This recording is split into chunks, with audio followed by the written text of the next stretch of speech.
Hey, what's up guys, welcome back to my channel, and today I'm actually going to be making a video that I wanted to make for quite a long time, and the video is regarding Dying Light 2. And I thought, since Dying Light was a successful game, I should be talking about, what are the things that will make Dying Light 2 successful.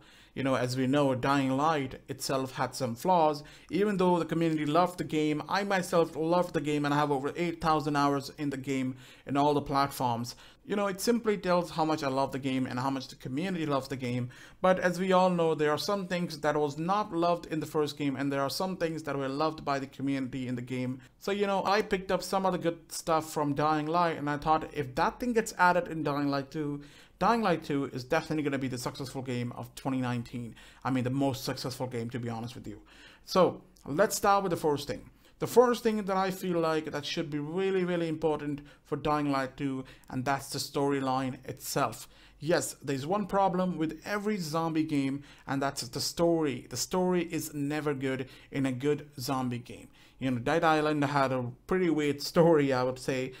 Dying Light itself actually didn't have the story up to the mark. The story was missing a lot of things. You could never link to a character because the character wasn't never presented properly. So you knew nothing about Crane, you knew nothing about Rise, and a lot of the characters in the game. You couldn't relate properly. Now these are not totally my words, these are actually words from the critics themselves. A lot of people who posted a review on Dying Light talked about how they never enjoyed the story because the story was kind of, not that good, not that interesting. So I thought I should mention some of the points from there. So Dying Light story, the introduction was pretty weird. As we saw Crane jumping down, but we never saw what happened with Rise's brother, why he's like this. We never got the whole origin story of Rise and Crane. So that was one thing that was missing from the game. At the same time, we never knew how this virus actually spread in the Haran. Who the hell did this virus? Is Crane responsible for this? Is someone else? We know GRE is responsible. We just don't know how this happened. Maybe Crane is the guy who did it. The main reason why we're speculating is because we don't know who did this, except for the GRE part. The next thing that people did enjoy in Dying Light was the boss fight.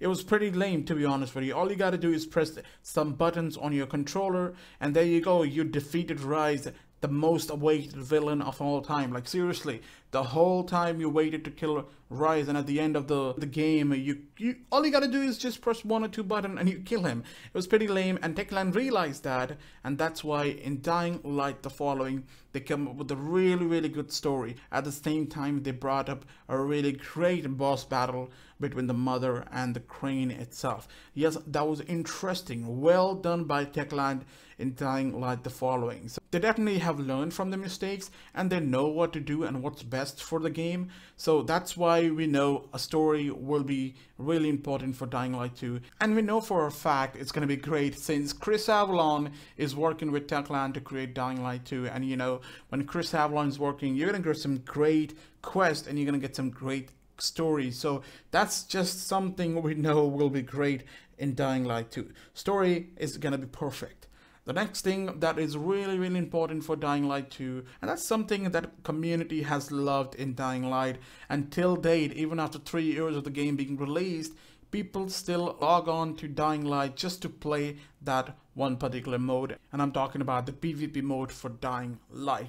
Yes, the PvP mode that was in Dying Light called Be the Zombie was something the community loved, and till date people still play the game just because they want to either be a zombie or they want to be a survivor who will, with their friends, destroy the Night Hunter's nest and also destroy the Night Hunter. That's something that still keeps the community together, and that's one reason why people play the game. So yes, a PvP mode like Be the Zombie for Dying Light 2 would be something that will make the game successful. A PvP mode, or a multiplayer mode that people usually call it, it's really essential for Dying Light 2. Imagine if Techland creates a Be the Zombie for Dying Light 2 and also a Bad Blood kind of a concept for Dying Light 2, it will be amazing. It's definitely going to make the game way more successful than what it's going to be in 2019. Trust me, if PvP mode gets added in Dying Light 2, it's definitely going to be crazy for a lot of people. People will be back just because they want to try that PvP mode.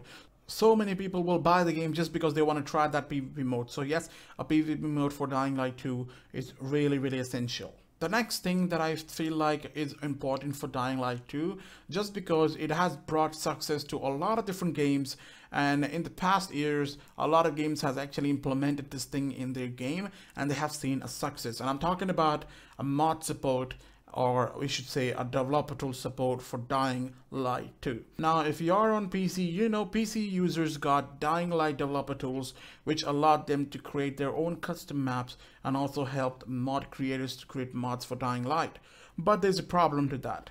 That thing was only limited for PC players. It was never out for consoles. So PS4 and Xbox players, which had majority of people playing the game, could never use this feature. So that's one thing that was missing. So I feel like if Techland thinks about releasing a developer tools for Dying Light 2, I feel like they should allow PC players to make custom maps or also make mods that could be also uploaded, or it can be downloaded on consoles by other people. So imagine if I want to create a mod for Dying Light 2, obviously it's going to be something that you could do in your own private lobby, so anyone who joins your lobby can see that mod being implemented, but as soon as it leaves, the mod will be disappeared. The mod will no longer work. That could be possible. It has been done by the games like Fallout, so it should not be really difficult for Techland to do that. So imagine if I want to create myself a custom map on PC, I created a custom map and I uploaded that to a Techland website, and that thing gets added later on in the server of PS4 or Xbox, which could be downloaded from the consoles directly, and then people can play on PS4 and Xbox. That's so simple. People can do that, and a mod community, seriously, a modding community for a game like Dying Light 2 will be so successful. It has shown success in Fallout as well as in GTA. GTA has got so many mods. A modding community in GTA is literally the biggest one I've ever seen. So, imagine having a big community on Dying Light 2, which creates mod for everyone and then later downloaded on all different platforms. So those were the three features I feel like are more essential than any other features that could be added in Dying Light 2. I would not call them features since story is not a feature, but the other stuffs are modes and everything. Like, these three things are so important. So if Techland gets all these three things right in Dying Light 2, trust me, no one can stop Dying Light 2 to be the most successful game of 2019. I really want to see Dying Light 2 to be the most successful game of all time, and I'm hoping to check out the game really soon this year. Hopefully Techland completes the game and we all get our hands on, and imagine adding all these three stuff in the game is just gonna be amazing. So hope you guys enjoyed this video, and if you guys agreed with my list, let me know in the comment section if you did. If you didn't, let me know what else you would like to see in Dying Light 2 that you think will make the game way more successful than what is going to be in 2019 when it comes out.